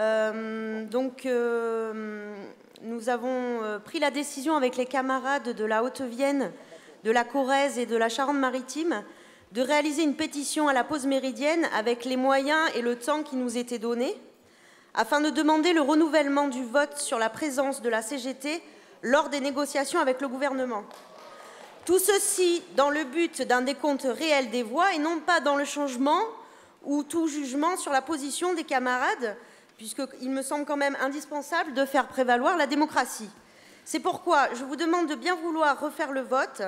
Aussi, si vous acceptez cette demande, nous souhaiterions que les bulletins de vote soient récoltés par nos CFR afin d'être mieux comptabilisés par la tribune. Nous avons récolté 60 signatures dans un temps imparti qui vont vous être remises de suite par les camarades. Si, Anthony, tu peux éventuellement le porter. Merci. Et voilà, je voulais remercier tous les camarades qui ont pris le temps de signer à la pause déjeuner. Et voilà, vive la CGT et merci à vous tous. Merci. Alors j'ai d'autres candidatures qui sont arrivées entre-temps, donc d'autres demandes d'intervention, pardon. Je vous précise que les inscriptions sont closes pour les demandes d'intervention. Donc j'appelle Maxime Ponnet, ou Ponne, je ne sais pas, au micro numéro 4. Bon, je suis désolé, je suis un petit peu en colère, encore me direz-vous, mais c'est mon premier congrès. Je vous avoue qu'avec ce qui se passe depuis 4 jours, ça sera mon dernier parce que... ouais, c'est pas grave, je m'en fous que vous puissiez me huer, j'en ai rien à foutre honnêtement. C'est juste qu'en fait... moi, j'ai une conception de la démocratie ouvrière qui n'est pas du tout celle-là. J'arrive à un congrès où, au final, tout est déjà ficelé. J'arrive, je vote. En fait, tout est déjà prévu. Alors, je pense que la CGT devrait revenir à ses racines de la démocratie ouvrière. En fait, on arrive là, en fait, la secrétaire générale est déjà élue. Enfin, très bien, longue vie à elle. Mais je suis désolé, moi, ça me pose beaucoup de questions. Hier, il y avait une table ronde syndicale où on dénonçait justement l'institutionnalisation du syndicalisme. On est en plein dedans. Au final, rien ne change. Je suis désolé, moi je voterai contre ce qui se passe en ce moment. Merci. Merci. Alors, j'ai une demande d'intervention toujours au micro numéro 4. C'est Emmanuel. Alors, j'ai du mal à lire le nom. C'est Perruca, je crois. Et se prépare au micro numéro 2. Sigo Valérie.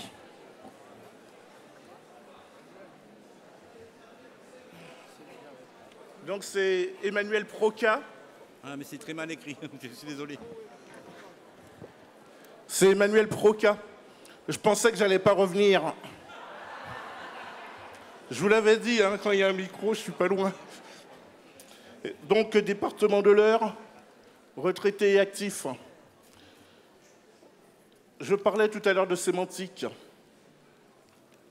Noircir le nom, par exemple. Je n'ai pas pu m'empêcher, donc pour faire quelque chose de bien, j'ai été voir la définition. C'est assombrir. Et le nom, je peux effectivement le noircir en repassant sur Proca. Et là, je le noircis. En bon français, on va dire, on va rayer le nom. C'est question de sémantique. Il faut vraiment qu'on fasse attention à ne pas froisser les gens. Je vous rassure, je ne suis pas inscrit au crâne. Hein, c'est un mouvement pour la défense des Noirs. Je préfère qu'on puisse me dire noir et pas black. Ceci dit, je reviens sur le mot noircir. Je répète, c'est assombrir. Et ce n'est pas du tout rayer, pour rayer les noms que vous voulez rayer. Excusez-moi d'être aussi chiant. Et je crois que hier, j'ai été de bon présage pour le petit jeune qui est passé avant moi. Je l'ai écouté.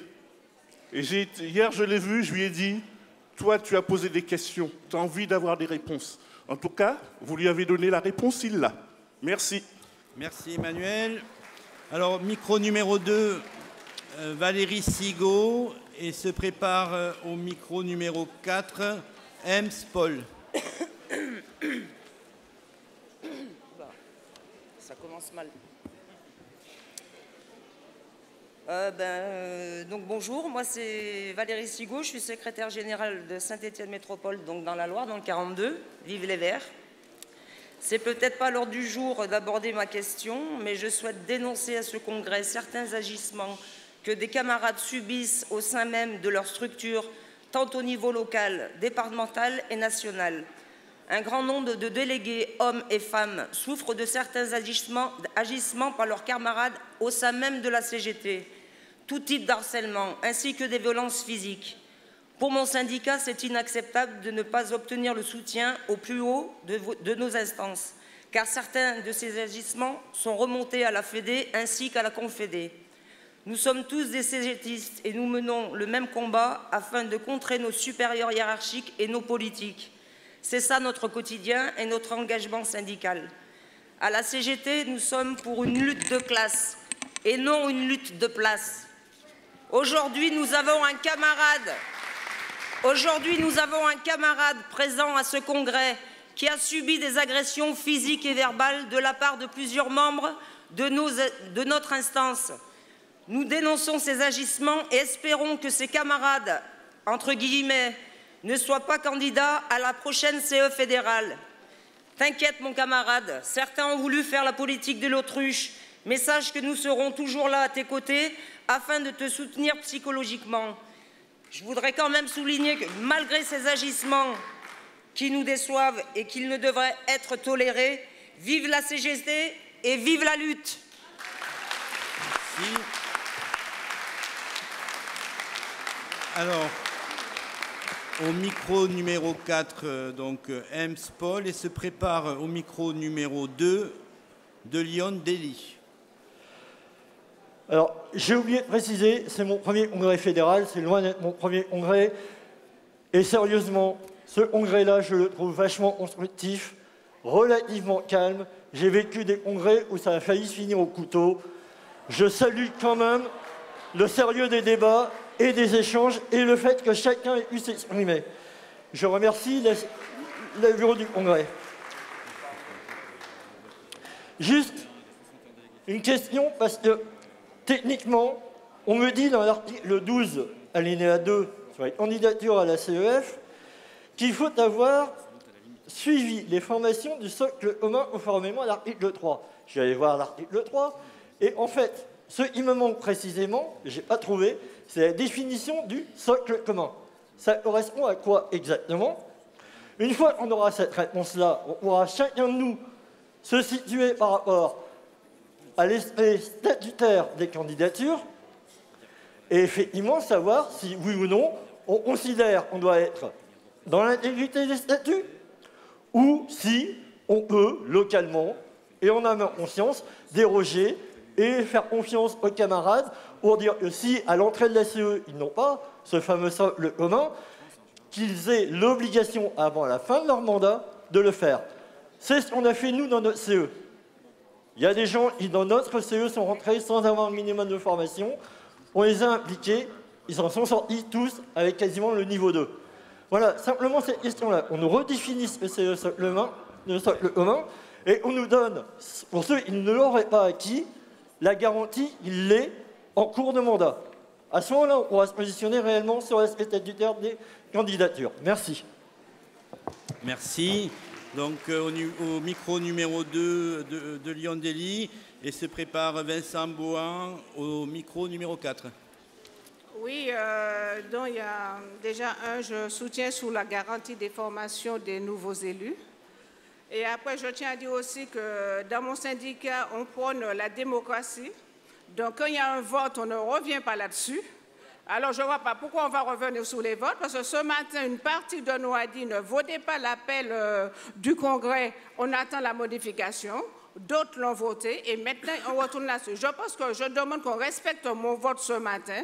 On a voté avec certains amendements. Après, sinon, à ce moment-là, on refait tous les votes. Parce que non, mais soit je suis la chaîne de service, j'ai l'habitude d'être la chaîne du service. Mais le problème qu'il y a, si je me bats pour la démocratie, un vote, on applique, on ne revient pas là-dessus, je ne vois pas pourquoi ici, parce qu'on en gueule, on va changer les votes.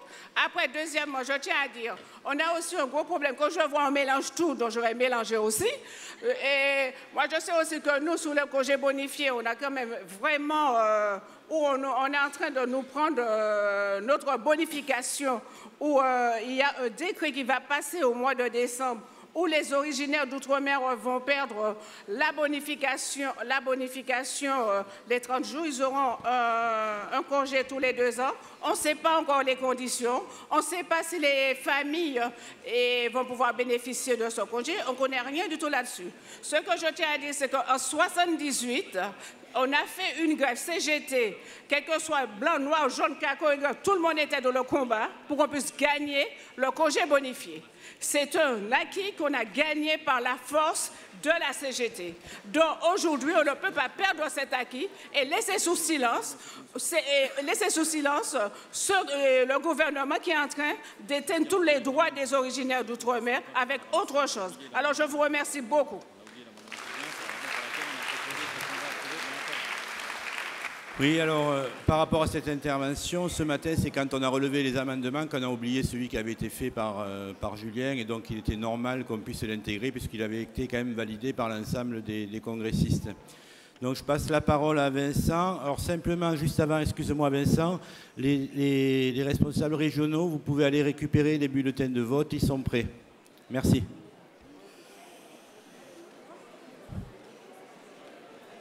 Ça marche là ?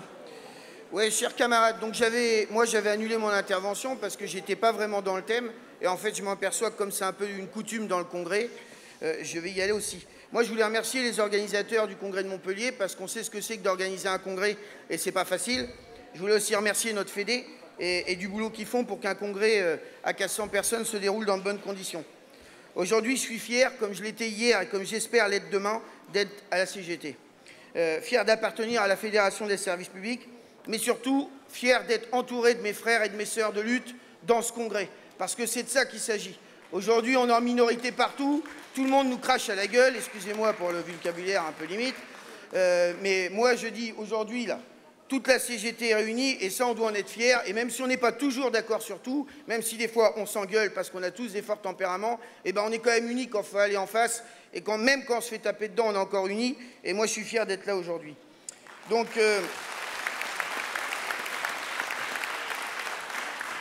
moi, je me fous un peu de savoir si vous êtes du public ou du privé.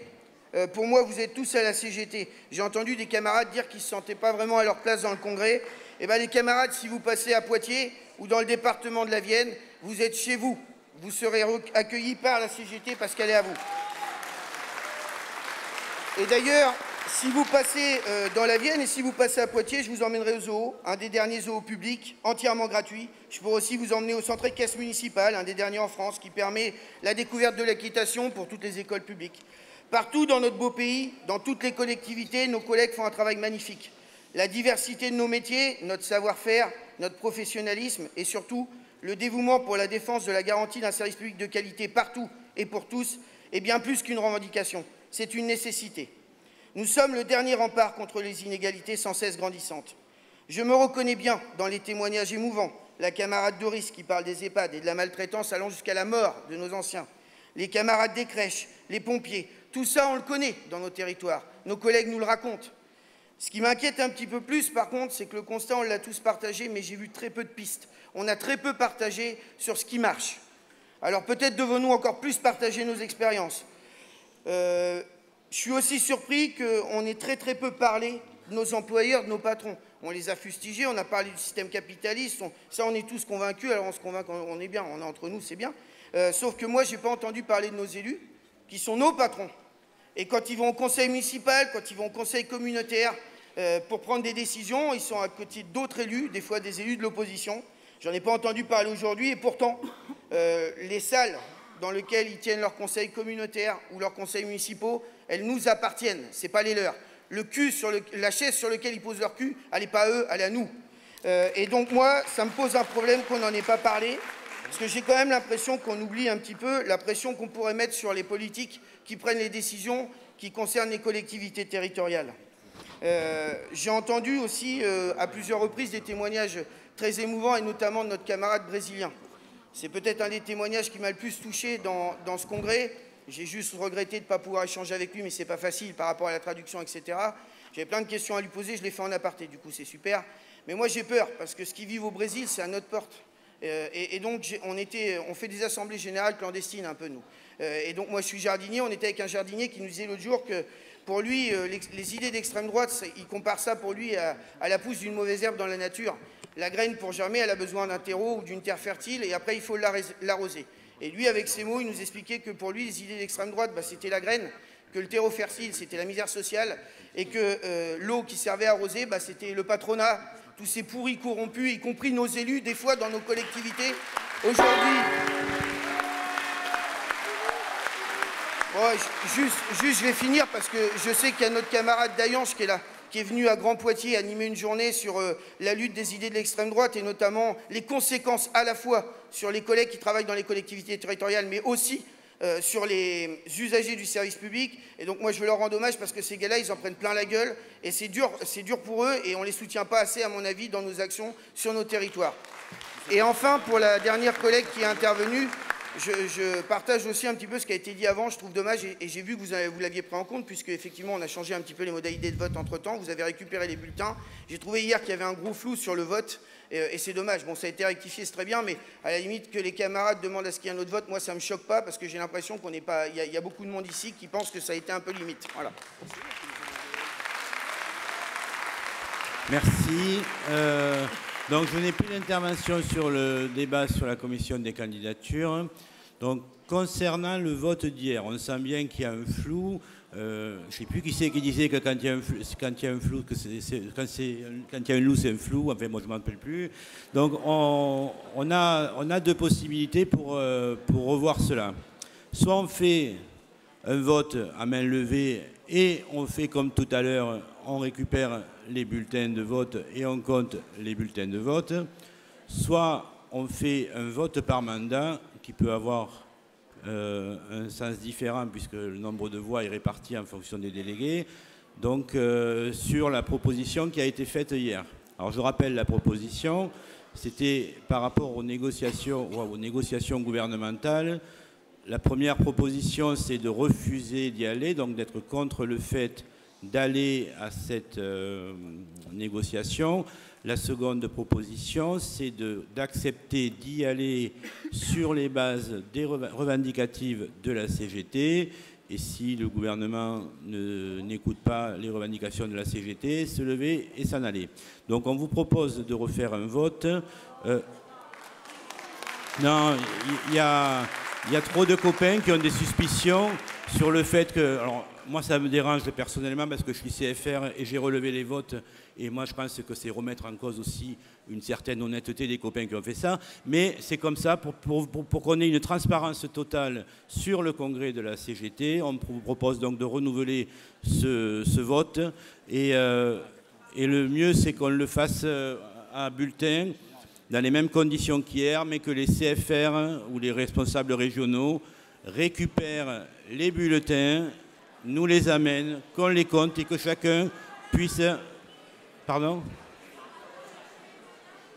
Non, on les a redonnés. On les a redonnés au CFR.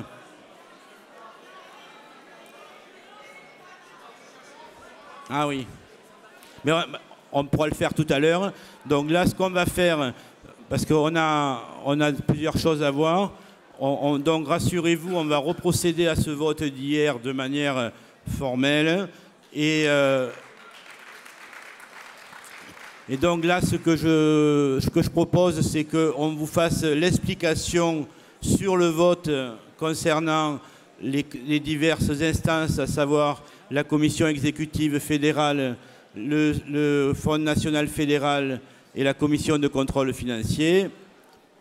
Et je ne sais pas si le camarade qui est chargé de donner l'explication est là. On ne le voit pas.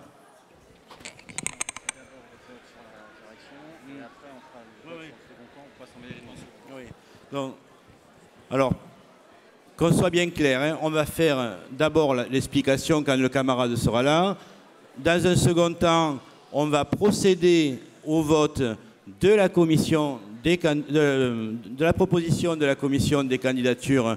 Ça sera donc un vote par mandat. On va vous donner l'explication. Et dans un troisième temps, on procédera au vote d'hier avec la récupération de chaque bulletin et on les amènera à la table. Comme ça, on pourra les compter, on pourra vérifier et on sera dans la transparence. Est-ce qu'on peut donner la parole au micro numéro 4, s'il vous plaît? Oui, camarade, juste une précision. OK pour que le vote se refait.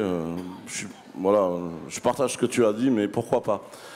Juste sur le plan démocratique, le Congrès, disons, vote pour ou contre. Est-ce qu'elle, la CE confédérale, qui est quand même concernée, est-ce qu'elle, derrière, peut débouter ce vote ou pas? Juste cette question. C'est la démocratie. Toutes les instances de l'organisation vont être consultées. C'est la majorité qui l'emportera. Voilà, donc ça va servir à rien.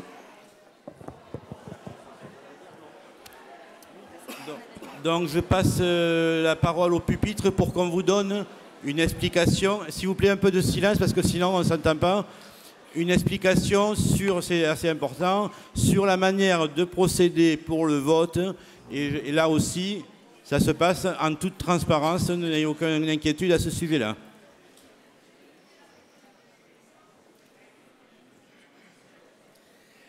Bonsoir à tous.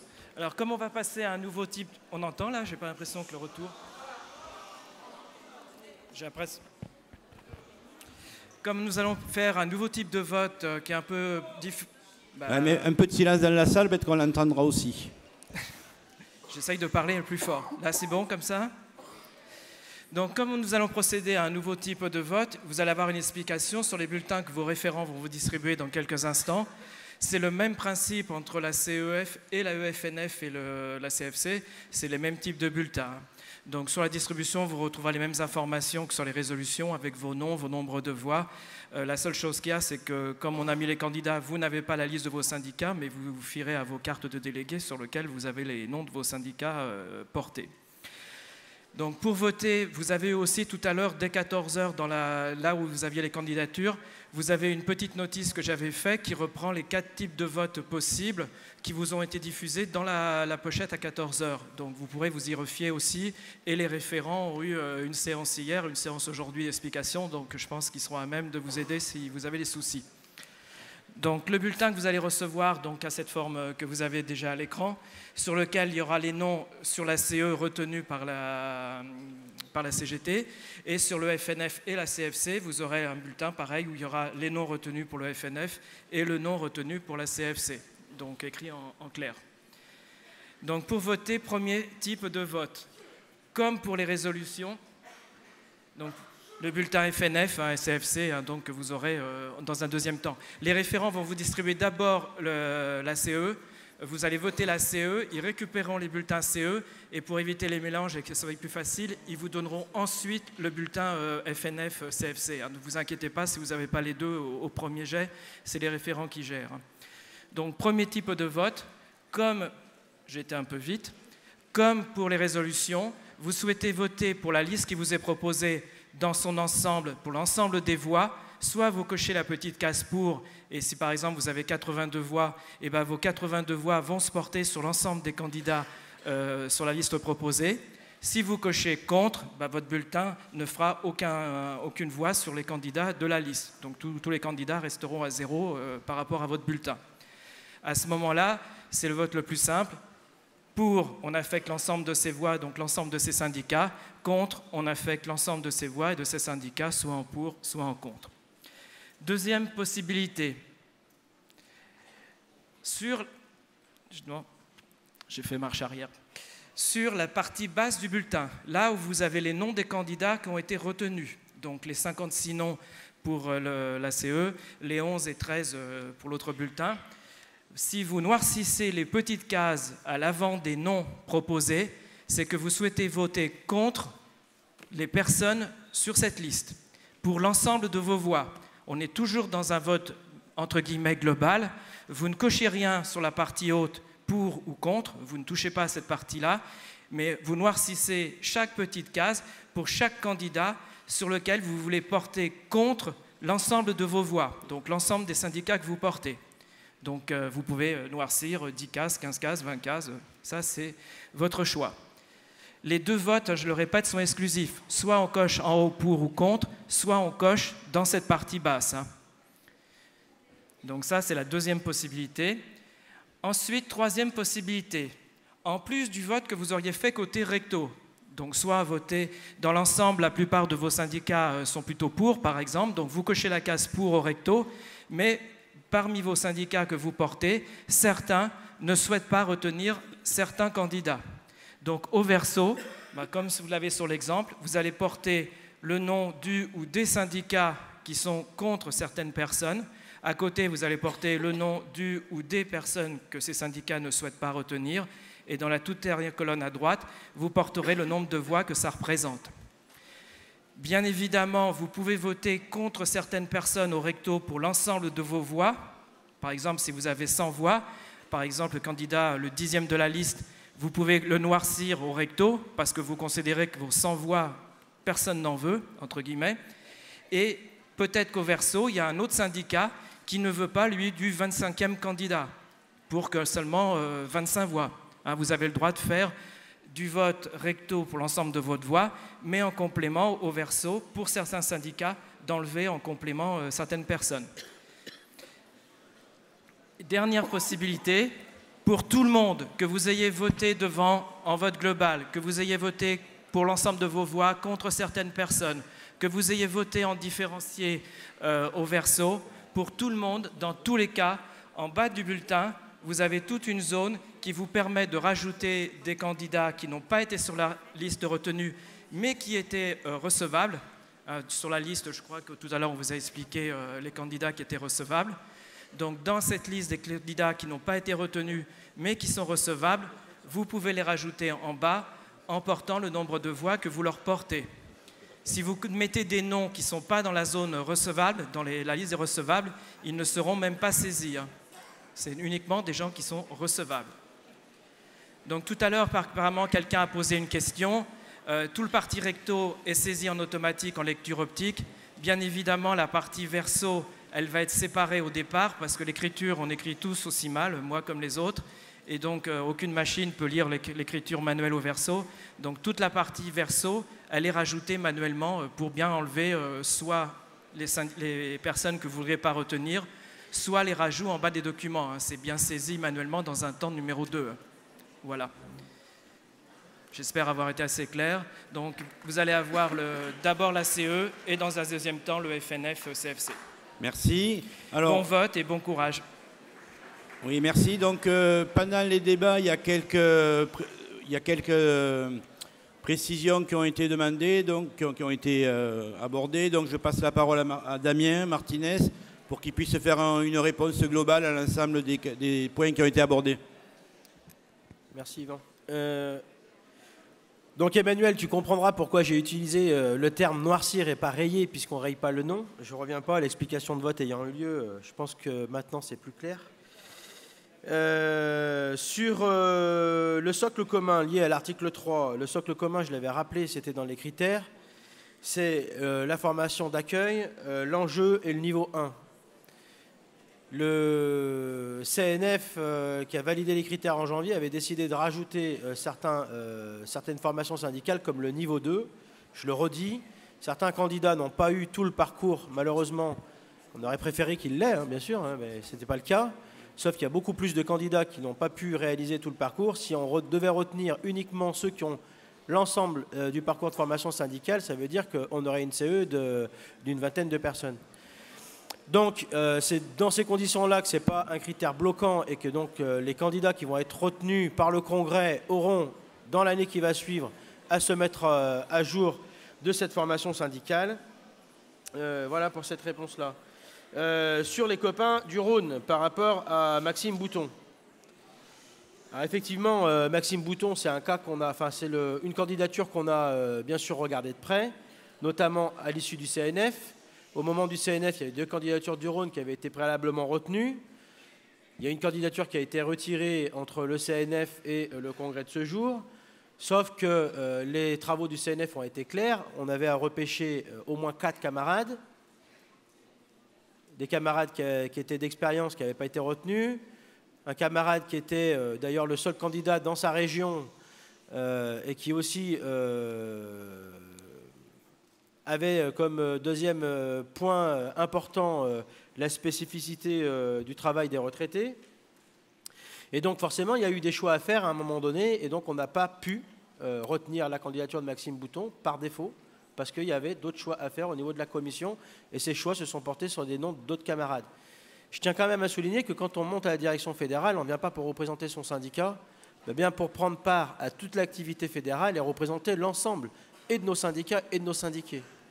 Donc en soi, je comprends que le syndicat de la métropole de Lyon ait besoin d'avoir Maxime à la direction fédérale, mais Maxime n'aurait pas été à la direction fédérale pour représenter la métropole, mais bien pour représenter l'ensemble des syndicats, parce que sinon ce serait trop facile. Il y aurait une cinquantaine de copains et de syndicats qui auraient la chance d'avoir quelqu'un à la direction fédérale, quid de tous les autres. C'est aussi pour ça que la direction sortante avait proposé de mettre en place des coopérations pour que l'ensemble des membres de la direction soient coopérants dans un territoire et puissent être le visage et le lien entre la fédération et les syndicats. C'était notamment lié au slogan du congrès précédent, nos syndicats à cœur, et donc on avait organisé les choses comme ça. Je crois que je n'ai rien oublié. Non, je pense que j'ai répondu à toutes les questions. Merci. Donc on va procéder... Oui, un petit mot de Baptiste. Juste un petit mot. Donc, il a été dit, il n'y a aucun sujet là-dessus qui est donc possible soit de rayer, soit de rajouter des noms. Vous avez aussi le droit de voter la liste sans rien modifier. Voilà. Parce que quand on a un rapport comme celui de Natacha qui fait, je pense, à peu près l'unanimité, et peut-être même au-delà, quand on a une orientation qui est votée à près de 100%, et je rappelle que l'objectif du Congrès, c'est peut-être qu'on finisse à 105% sur un de nos votes, je plaisante, bien évidemment. Quand on a donc le bilan d'activité aussi qui est voté comme il a été voté, comme on a les statuts qui ont été votés comme ils ont été votés, je pense qu'on a vraiment besoin d'avoir une direction qui est élue à la très grande majorité par le Congrès pour conférer toute la combativité et toute l'énergie qui se dégage de ce congrès. Moi, je ne partage pas du tout l'idée qu'on a eu un mauvais congrès. Je peux vous dire, pour en avoir fait un certain nombre, que j'en ai vu de bien pire. Et donc, j'invite les camarades éventuellement déçus à persévérer. Je vous avoue que ça vaut la peine de continuer à faire des congrès dans notre belle CGT. Donc, moi, voilà, je le dis clairement. J'appelle à voter massivement la liste sans opérer de modification. On a besoin d'une direction rassemblée pour faire face aux enjeux de la période. Merci, Baptiste. Donc nous allons procéder au vote. À l'issue de celui-ci, on procédera au second vote qui concerne donc les sujets qu'on a abordés hier.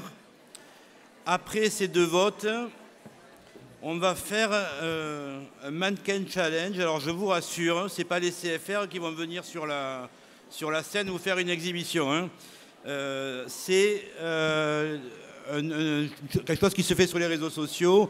Et tout à l'heure, il y a les trois jeunes du collectif Jeunes, Karen, Andrew et Mathieu, qui vont venir vous expliquer exactement ce que c'est le Mannequin Challenge. Donc on va faire ça une fois que tous les votes seront terminés. Mais il y a le vote...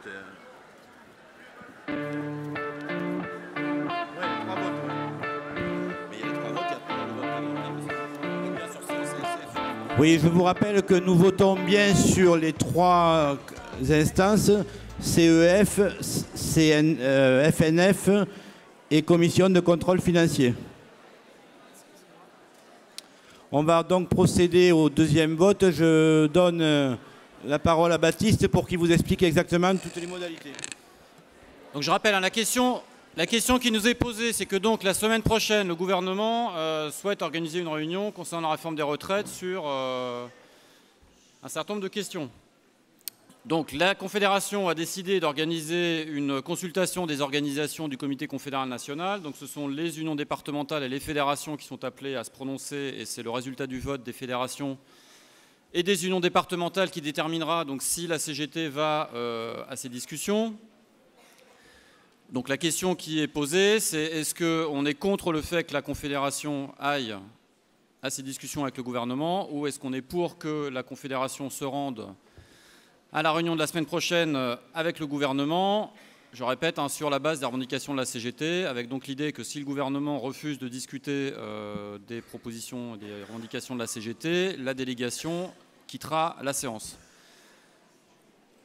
Donc on vous appelle à vous prononcer donc soit contre la participation, soit pour la participation dans les conditions que je viens de préciser. Et donc une fois que ça aura permis de déterminer la position de la fédération apportera sa réponse à la Confédération, et c'est donc l'addition de l'ensemble des prises de position des unions départementales et des fédérations qui déterminera la position et donc l'attitude de la Confédération pour cette réunion de la semaine prochaine. Moi, cela étant dit, je tiens à dire que je trouve quand même qu'on passe beaucoup trop de temps dans la CGT à discuter de ces affaires, de est-ce qu'on va aux réunions, est-ce qu'on ne va pas aux réunions.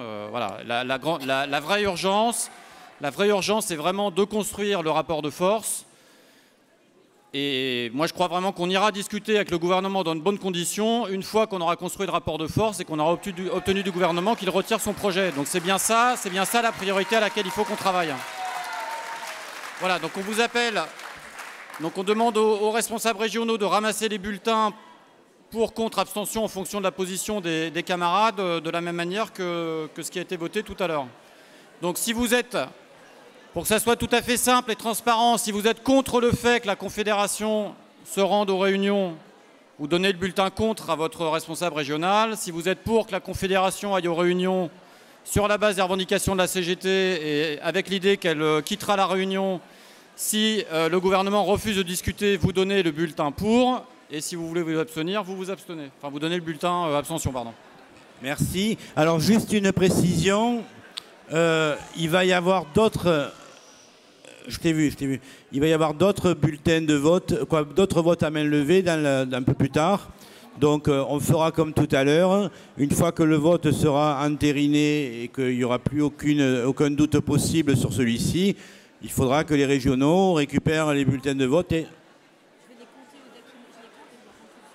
Oui. Donc elle va les compter, elle vous les rendra de suite. Comme ça, vous les aurez pour les prochains votes à main levée. Et si on peut donner la parole au micro 4, mais très rapidement, parce qu'on a pris un peu de retard. Je ne sais pas comment ça marche, cette histoire. Je ne vais pas être longue.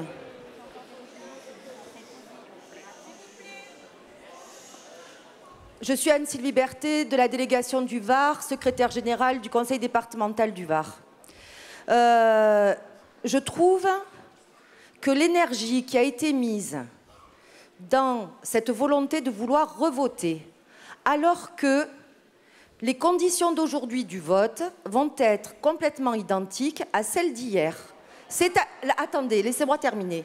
La seule différence, c'est que hier, les CFR ont ramassé nos bulletins et vous les avez comptés. Non, ça a été compté... Non, attendez. Ça a été compté d'abord main levée et ensuite nous avons donné nos bulletins. Alors il n'y a que la délégation PACA qui a fait ça alors. Peut-être, ouais. Alors il n'y a que la délégation PACA qui a fait ça. Bon, et après, deuxièmement, enfin en tous les cas, mais tout à l'heure tu disais toi-même, je ne connais pas ton prénom, excuse-moi, tu disais toi-même que hier tu l'avais fait. J'ai compté. J'ai compté les voix de ma délégation. D'accord. Ok. Par contre, Baptiste, je trouve que ta dernière intervention, c'est quand même difficilement entendable, je trouve, que tu prennes une position comme ça au micro de la place que tu occupes, et là où tu influences quand même le vote. Je croyais qu'on était en démocratie. Non, mais je croyais qu'on était en démocratie et qu'à la CGT, on avait le droit de se dire les choses tranquillement. Voilà. Donc, je me permets de le dire. Voilà. Je suis quand même assez choquée de ce qui est en train de se passer. Oui, merci. Je rappelle que Baptiste est un syndiqué qui a le droit de s'exprimer comme tout le monde, quelle que soit sa position. C'est aussi ça les règles du jeu. Merci. Donc on va passer au vote. Alors j'ai une intervention, mais très rapide, parce que sinon on ne finira pas. Hein. J'ai une intervention au micro 1, et après on passe au vote dans les conditions que Baptiste a définies. Alors, donc Frédéric des Hauts-de-Seine. Moi je suis un peu surprise parce qu'on se remet en cause, on ne se fait pas confiance. Moi, je veux bien, mais à ce moment-là, toutes les interventions qu'on fait des pressions pour revoter, c'est pareil. Il faut répondre à la pression parce qu'il faut revoter. Baptiste, il ne faut pas qu'il parle parce que la position qu'il a. Il y a un moment donné, moi, tout ce que j'entends depuis tout à l'heure, et je vois les gens là qui disent « tu votes quoi, tu fais quoi ?» alors qu'on est là pour voter ce que les syndicats nous ont demandé de voter pour eux. Moi, je suis désolée, mais là, par contre, ça n'a dérangé personne. Moi, je fais partie des gens, je vote une fois, je ne vote pas deux fois. On m'a demandé hier un vote. Si on n'est pas capable de faire confiance aux gens qu'on comptait ou qu'on imagine qu'ils ont fait semblant, qu'ils n'ont pas bien compté, à ce moment-là, on revote tous les votes aux mains levées qu'on avait fait depuis le début du Congrès. On est entre camarades. Si on n'est pas capable de se faire confiance, bah bonjour pour aller le 5 dans la rue. Hein. Merci Frédéric. Donc, on va passer au vote. Non, j'ai dit, c'était la dernière, on n'a pas le temps là, sinon on va passer au vote. Donc, qui est pour? Ah, pardon, vous n'avez pas encore les bulletins.